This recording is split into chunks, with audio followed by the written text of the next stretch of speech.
Ассалаумағалейкум барша шахматсүйер қауым. Сіздің қарсыласыңыз ойынды тарихи сенімді классикалық d4 жүрісімен бастады, ал сіз оны алғашқы ходтардан таңғалдырғыңыз келсе e5 жүрісі. Байқап тұрғандарыңызда e5-тегі сарбазымыз қорғаусыз қалды және қарсыласымыз оны алмақ. Ат c6, ат f3, қарсыласымыз өзінің сарбазын қорғады. Уәзір e7, піл f4. Тағы да өзінің ортада орналасқан сарбазын қорғады.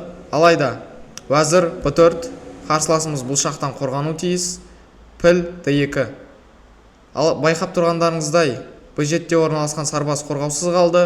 Уәзір b2 және де қарсыласымыздың турасы желіну қаупі бар. Сондықтан қарсыласымыз тезірек амал қолдану қажет. Піл c3. Алайда бұл өте үлкен қателік, себебі піл b4, уәзір e2 және піл c3. Осымен партияны аяқтауға болады. Рахмет, қолданыңыздар.